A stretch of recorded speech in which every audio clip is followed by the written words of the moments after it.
Hi everyone, welcome to the webinar on how to link the three financial statements. We're just waiting for everyone to dial in. We've got quite a few people logging on to this session, so we'll just give everyone a minute to get logged on and then we'll get going.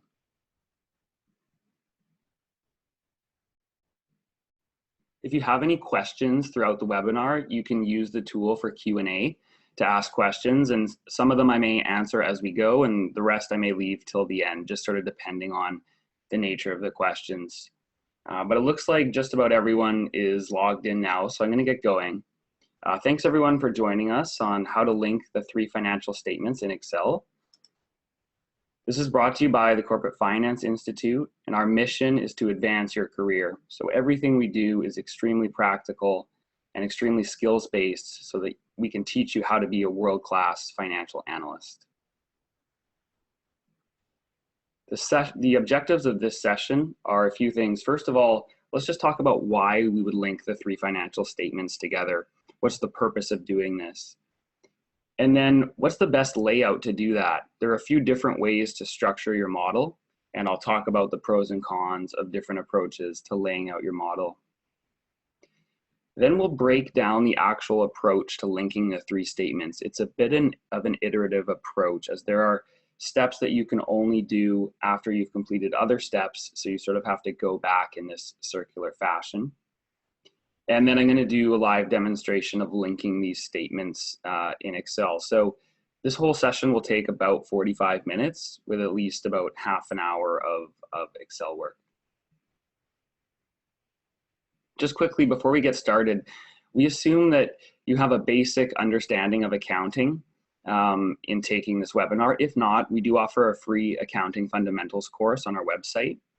We also assume that you have a basic understanding of reading financial statements and interpreting them. And again, if not, we've got a free course on our site that will teach you just that. And finally, Excel skills. We will be using some Excel shortcuts, formulas, and functions. So if any of these are new to you or you want a refresher on them, please just take our free Excel crash course.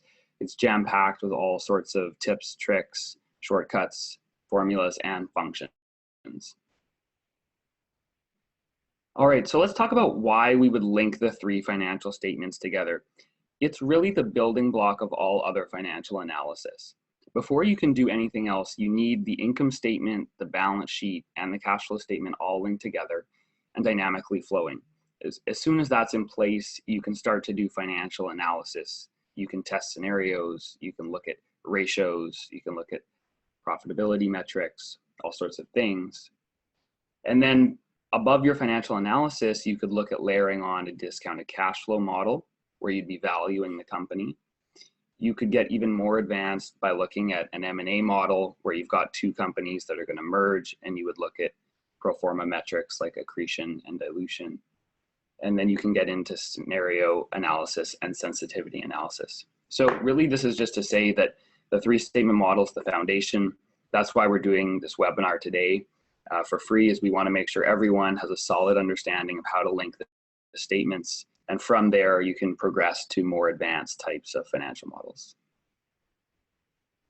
So there are two standard layouts when it comes to a three-statement model. The first one is based on multiple tabs. So you'll see on the bottom here, we've got different sheets for the assumptions, the income statement, the balance sheet, the cash flow, and supporting schedules. This is a very traditional way of laying out a financial model. It's common practice to do it in this fashion. But the problem with doing it in this way is that one thing is linking can be harder because you have to go between worksheets to link your formulas. And the other thing is, if the model becomes very large and it's a very complicated business, there may be too many worksheets and it may get too complicated. So our preferred method is to use a single tab model. And you'll notice in this screenshot here, we just have one worksheet in the file. And instead of organizing everything horizontally, like on the left example, we've organized everything vertically. So you have your assumptions at the top, then your income statement, balance sheet, cash flow, and supporting schedules. This would make an M&A model much easier because you could have each company on its own worksheet. It would also make it a lot easier if it's a business that has multiple units and you wanted to model each of those units independently, or each of the countries that it operated in independently. So we highly recommend the single tab model, and that's the method we're going to be demonstrating in this webinar today. Now let's take a look at the actual approach. There is an iterative approach to linking the statements. You can't simply build them from top to bottom. You start with revenue and work your way down to EBIT on the income statement. However, you're going to run into a problem with depreciation and interest, as you won't have the assumptions in place that you need to know what those expenses are. So at that point, you move down to the balance sheet. On the balance sheet, you can do AP, inventory, and AR. Then you're going to get stuck with PP&E, so you go to a separate schedule where you model PP&E on its own. And then you can get into the financing and capital structure, where we make assumptions about debt and equity. When the PP&E schedule and the capital structure schedules are finished, then you can go back to the income statement and plug in depreciation and interest and finish off the income statement. Then you can go to the balance sheet and finish that off, and finally do the cash flow statement. So we're going to be working through little sections of each part of the 3 financial statements, and then finally putting it all together at the end. With that, I'm going to flip over to Excel.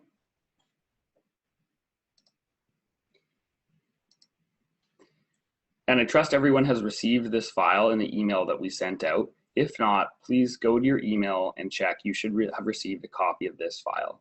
I'm going to quickly walk you through the layout. So we've got this single tab model. As you see, there's only one tab at the bottom here.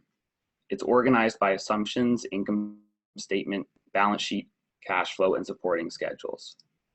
So in the assumptions area, we've got these numbers here that are going to drive the forecast of the model. And they're based on looking at what the business did historically in this section here.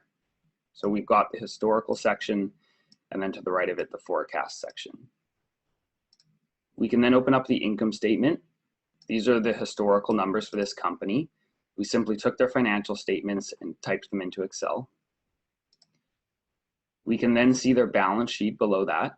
Again, these numbers are blue because that indicates that they're hard-coded numbers. They're not formulas. Finally, this company's cash flow statement is published here. And then below that, what's not an actual statement, but just some working information, is these supporting schedules. So there's a working capital schedule, a fixed asset schedule or depreciation schedule, and then debt and interest schedule.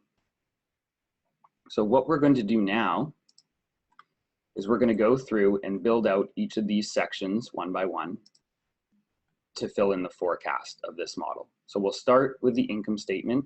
We'll do this top section. Then we'll get down into the balance sheet and we'll focus on these working capital items. Then we'll move all the way down to these supporting schedules and fill those in.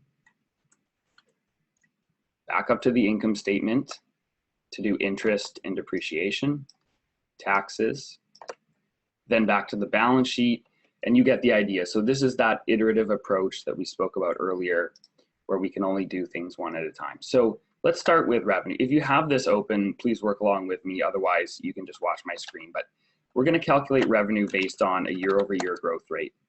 So it's going to be equal to prior year revenue times 1 plus some growth rate.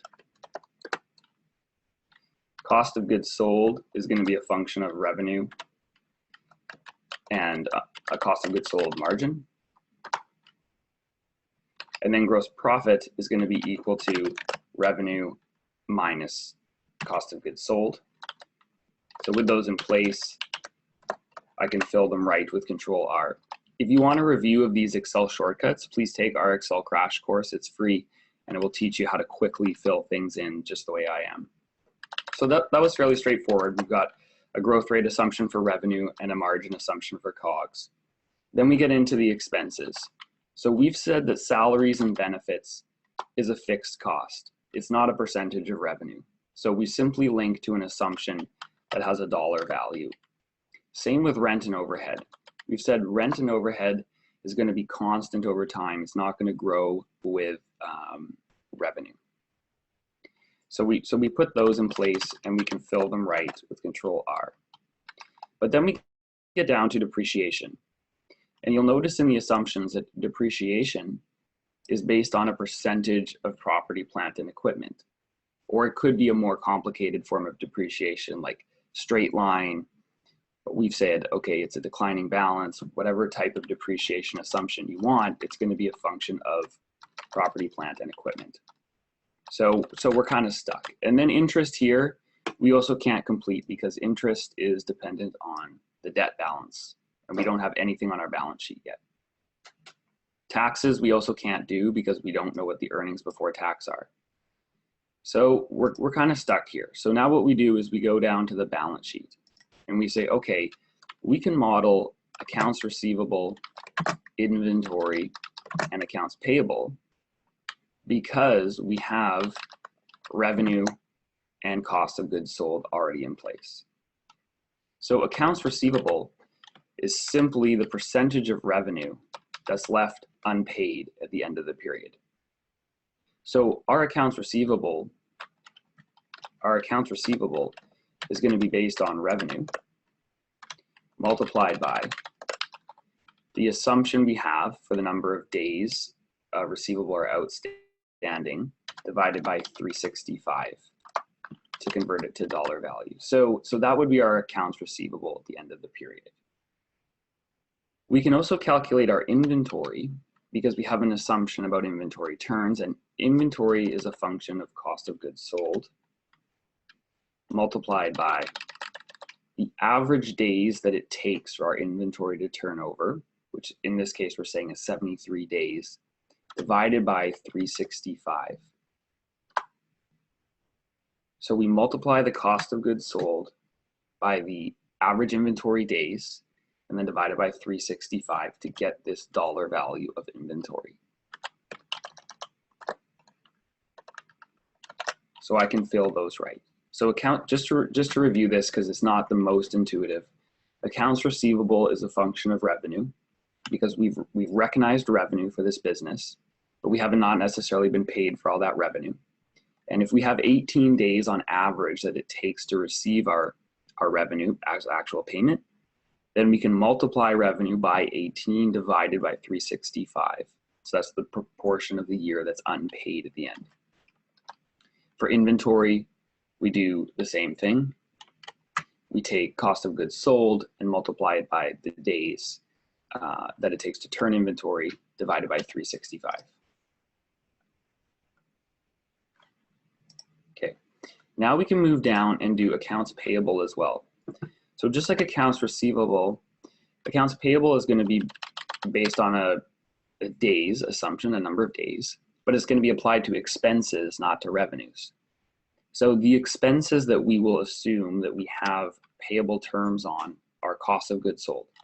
There could be some other items on the income statement that have payable terms, but for simplicity's sake, we're just going to assume that cost of goods sold is the only thing where we have payment terms. And we'll say 37 days is what we take to pay our bills. So we'll multiply it by 37 and divide it by 365.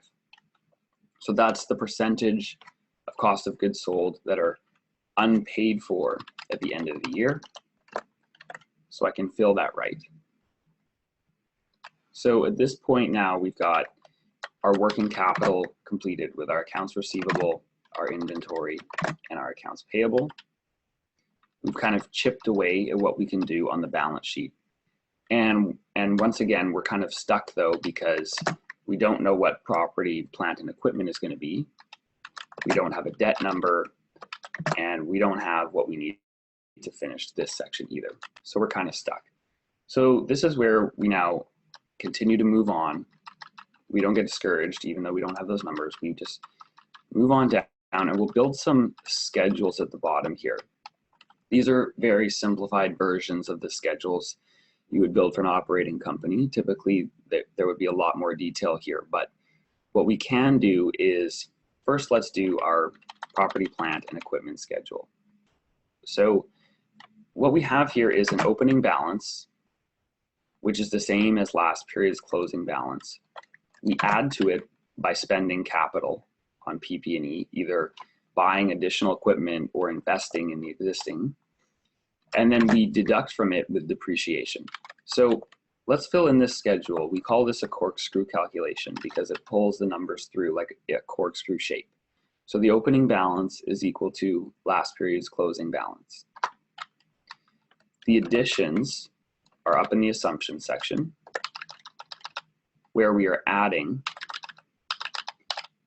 this number here in the form of capital expenditures to our capital asset base. And then we're saying that depreciation, and this is just a very basic assumption, we're saying that depreciation is a function of the opening balance times our depreciation rate, which we've said is 40%.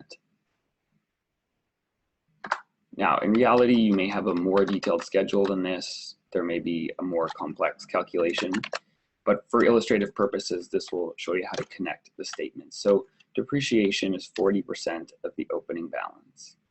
So then we get our closing balance, which is opening, plus our capital expenditures, and then minus our depreciation.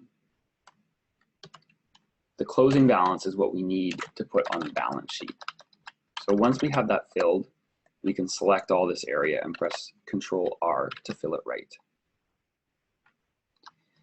Let's also build out the debt and interest schedule. So it's a corkscrew calculation again, just like the depreciation schedule. So our opening balance is equal to last period's closing balance. There's no time difference between these two. And then we have an assumption about any debt that was either repaid or additional debt that was borrowed. So this assumption here is any principal repayments or additions to our debt balance. The closing balance is simply the opening plus any issuance or repayment. And then we calculate our interest expense, again, a very simple assumption, that is the opening balance times the interest rate. Now, there's all sorts of additional complexity you could add here. Of course, the opening balance is not a true reflection of what the total balance was throughout the entire year. But for simplicity's sake and to complete this model, this is a great way to do it. We avoid circular references or any other issues that more complicated schedules create. So now we've got this debt schedule where we have our closing balance of debt. We've got our depreciation schedule where we've got a closing property, plant, and equipment value. And that allows us to go up and complete more of the income statement and balance sheet, because we were missing these items earlier. But before doing that, let's quickly fill in this working capital schedule as well. This will help us on the cash flow statement because we need to take the changes in working capital to adjust our net income to get operating cash flow. So just as a quick recap, if accounts receivable goes up, that indicates we have not been paid for more revenue that we've recorded. So if accounts receivable goes up, that's going to be a drain on our cash flow. Same with inventory. If inventory goes up, presumably we've paid for that inventory, so that's also going to be a reduction of cash. Accounts payable works in the opposite direction. With accounts payable, if accounts payable goes up, that means we have not paid bills. So that's a source of cash. If our accounts payable went down, we would lower our cash because we cleared out all those bills that we owed. So that's the quick recap on changes in working capital. So all we need to do here is just link to the balance sheet where we've already calculated accounts receivable. Inventory is right below that, so I can copy the formula down. And then accounts payable, I can link to the balance sheet right there. So to calculate the net working capital, I'm just going to copy this formula over. I take accounts receivable plus inventory minus accounts payable. I get my total net working capital. But what I need to know for cash flow calculations is the change in net working capital, not just the total balance. And that's what this line below is calculating. It's saying what has been the change in net working capital over this period, and that impacts my cash flow. Because as you will see here, AR has gone up, so that's a bit of a drain on cash. Inventory has gone up, also a drain. But accounts payable has gone up, which is an offset. So the net effect is actually very small. There's just a very small increase in working capital. So with this in place, I can press Control R to fill that right. So our supporting schedules are done here. And now we can go back up to the income statement. And you'll remember where we got stuck here with depreciation and interest and taxes. Well, now we can fill those in because we have depreciation down in this schedule. So I can go to my depreciation assumption here, J94, and press enter. I can also pull forward the interest expense that's down in this debt schedule. So here's my interest expense in J101.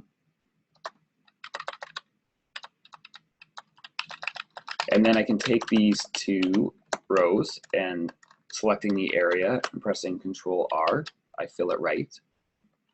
These formulas down here, total expenses and earnings before tax, these can actually just be copied over since we had them in those other cells. So we're simply copying over the total for expenses and then taking the difference between gross profit and expenses here to calculate earnings before tax.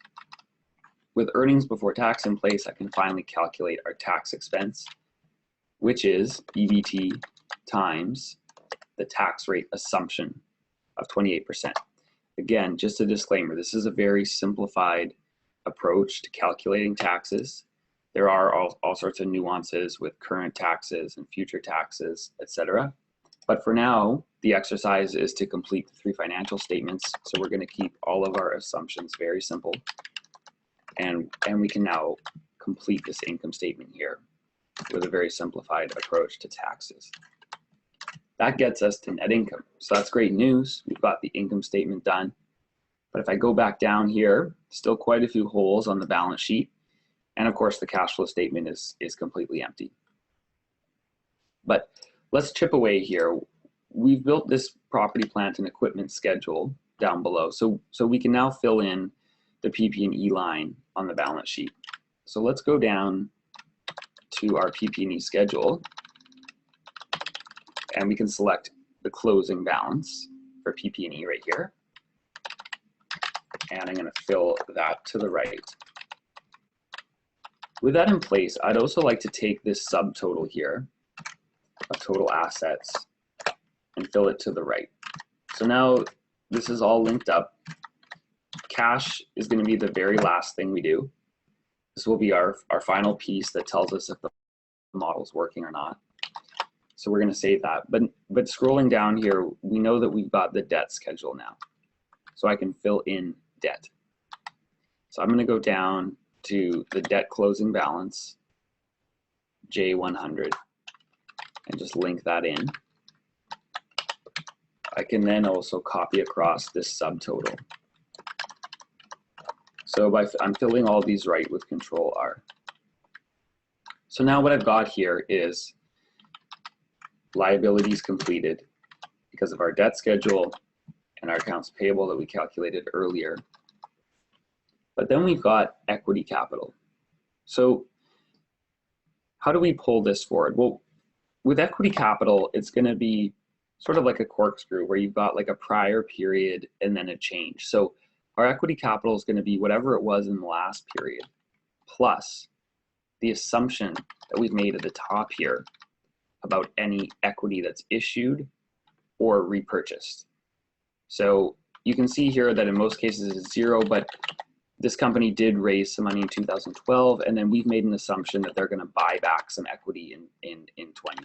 So what I can do is link that up, and I can fill it right with Control R, and you'll see that it goes down in 2020 as the company repurchased and retired shares. Okay, retained earnings works in more or less the same way. It's equal to the prior period plus this period's net income. Now, if this company paid any dividends, which it does not, and there's no assumption for it, then those would be deducted from retained earnings. But we don't have that assumption in this case. So now I can fill that right. And then finally, I can calculate these subtotals here. So when I do that, I'm gonna copy across this check. This check is in place to see if the balance sheet is balancing or not. I'm gonna fill it across. And of course, we get this error message across the top here that is not balancing. But that's perfectly fine. We know it's not gonna balance. We haven't put in the cash number yet. And our cash number is not gonna be a plug. We're not just gonna make this equal to the number down here so that we can make everything balance. We're actually gonna have to build out the entire cash flow statement to get our closing cash balance number. That will let us know that the model's working properly. So let's move down to the cash flow statement section here. The cash flow statement is mostly just a linking exercise. We've basically got everything that we need up above. So the first thing we need to do is link our net income or net earnings. That's the starting point for operating cash flow. So we put that in place. We then need to add back any non-cash items.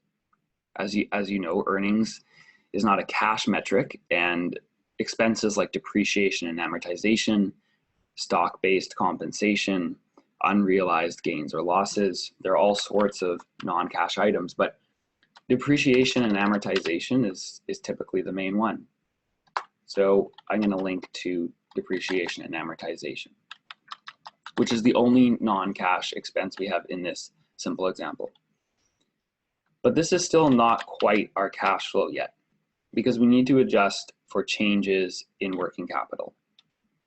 And we built a schedule below so that it's easy to simply take the total change in non-cash working capital, which in this case is 375.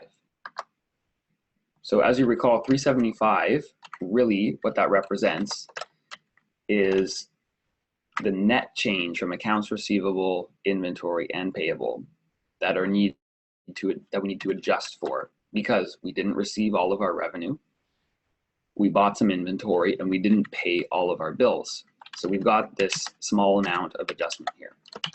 Once that's in place, I can copy this subtotal across, and I'm going to fill the whole thing right with Control R.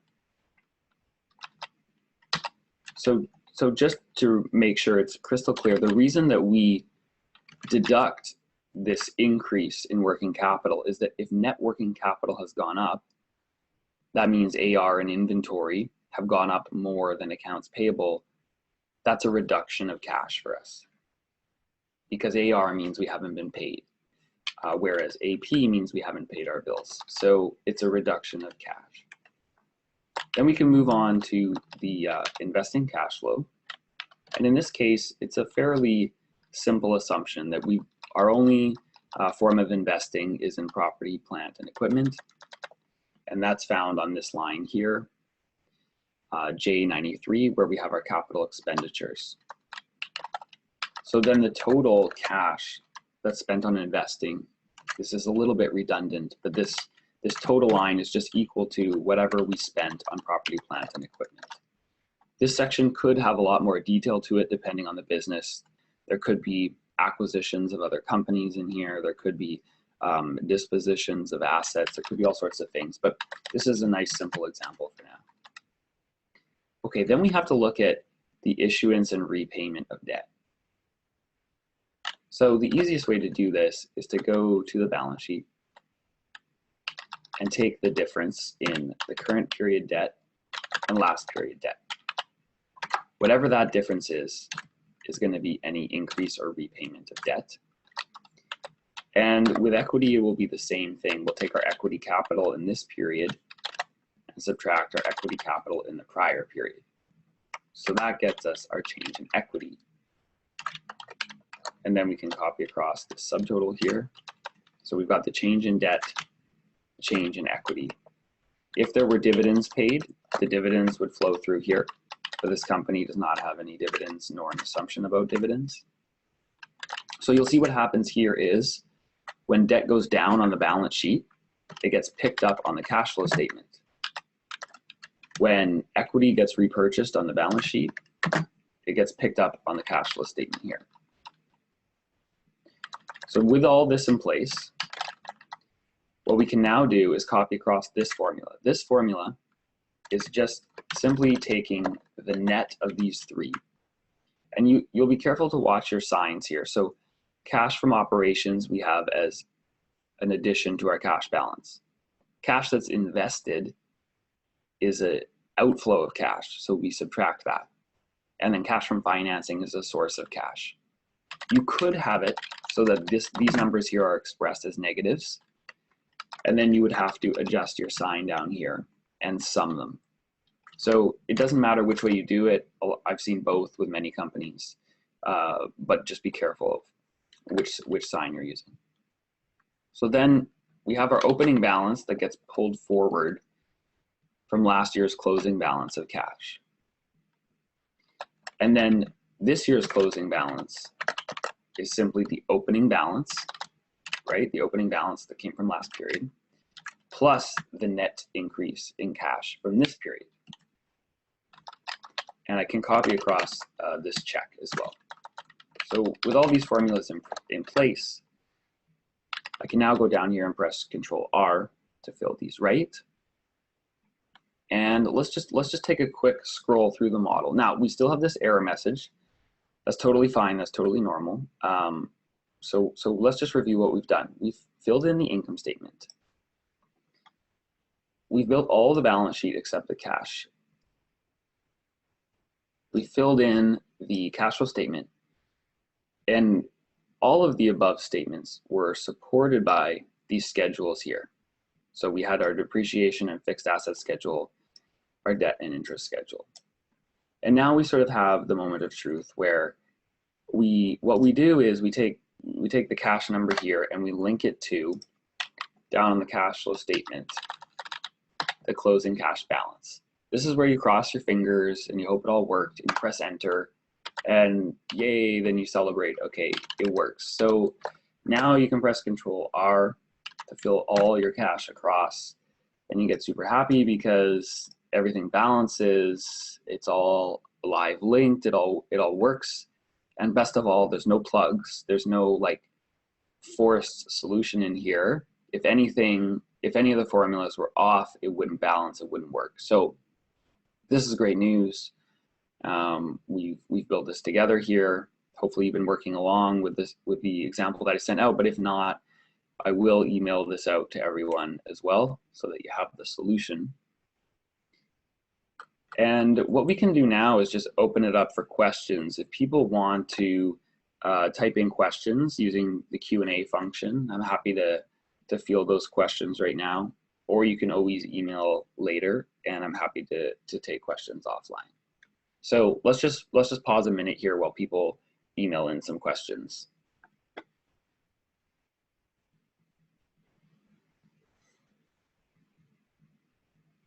Okay, so there's a couple coming in. I'm just gonna answer them one at a time here. So one question is, what if I wanted to do this on a monthly basis? Okay, that's a great question. And we have some monthly cash flow modeling courses as well. And it's very common to do monthly cash flow modeling. So really the only differences would be, first, of course, in the setup, instead of years here, obviously you would have months. I guess that's pretty obvious. But otherwise, it would be the same, except for certain things like accounts receivable, inventory, and payable days assumptions. So you would have to actually change these formulas here, where in this one, in accounts payable, you see how it's taking, or let me use accounts receivable actually, just a bit easier. So it's taking a full year of revenue, and it's taking a full year of revenue, multiplying it by 18 days and dividing by 365. In your case, in a monthly model, you would only have 1 month of revenue.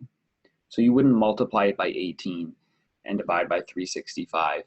what you would have to do is adjust that formula because it's only based on 30 days or whatever to divide by the appropriate amount, which would be 30. So that would be an adjustment that you'd have to do with accounts receivable, inventory, and accounts payable.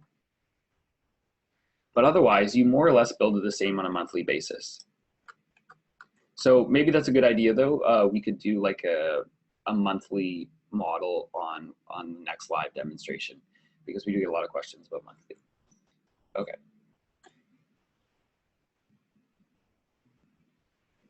Okay, there's a few more here.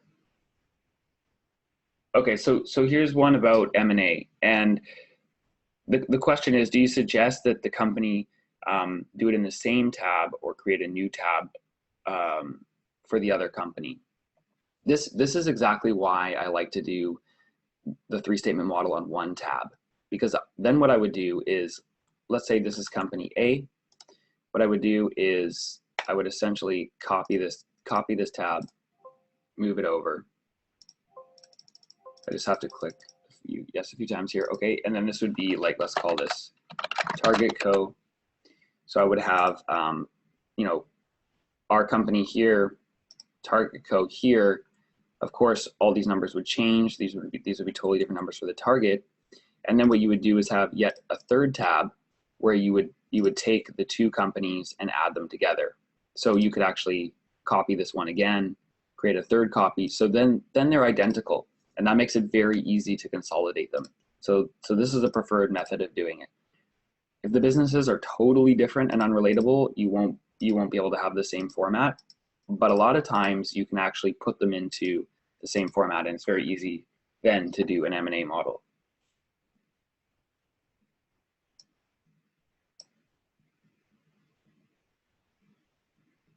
Okay, just reading more questions here. Yes, we'll share the video after the session. That was another question. Yeah, and then so there's been a few questions about time periods. So a couple of people have asked about monthly. Someone's actually asked now about quarterly. These are all great questions. I'm just thinking out loud here. The best thing might actually be to provide a small example in the follow-up of monthly and quarterly, so you can just see how it would be modified. It would take far too long to go into any more detail on this call, but what I will do is send something out to give you some advice on how to do this monthly or quarterly.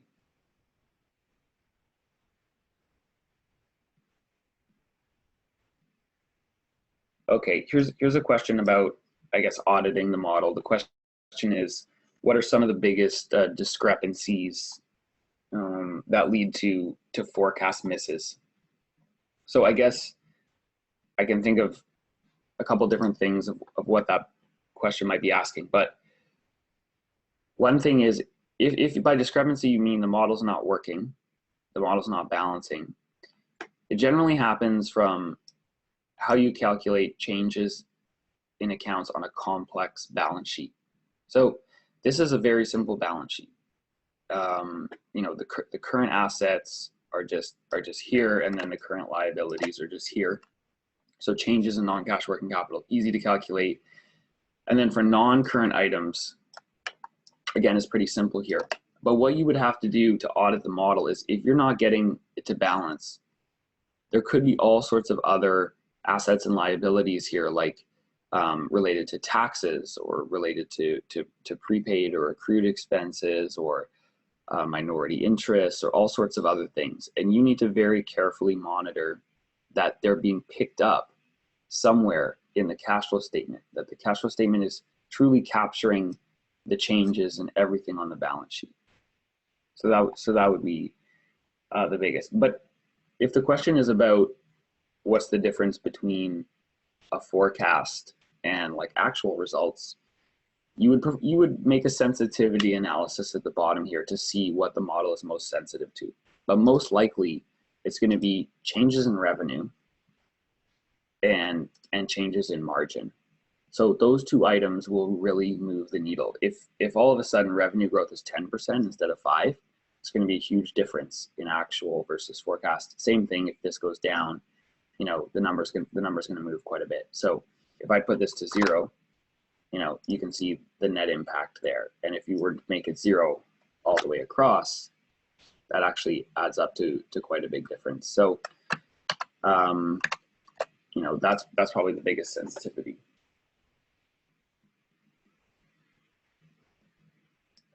Yeah, there was a question. This is, I guess, is getting pretty detailed about is it common to always use 365 and ignore leap years? Like, I guess the short answer is it depends how detailed you need to be. So if you use certain date functions in Excel, Excel will capture leap years for you. Using the date functions, it will actually tell you if it was 365 or 366 days. If you use those functions, instead of dividing by 365 automatically, you could have a formula here or a cell that actually has the days per period, and then you would have, you know, one of the years would have 366, and so you would actually have it flowing through the model with those days laid out there. So you could add that level of detail if you need it. Absolutely. Okay, there's more questions about drip, which I'm happy to take offline.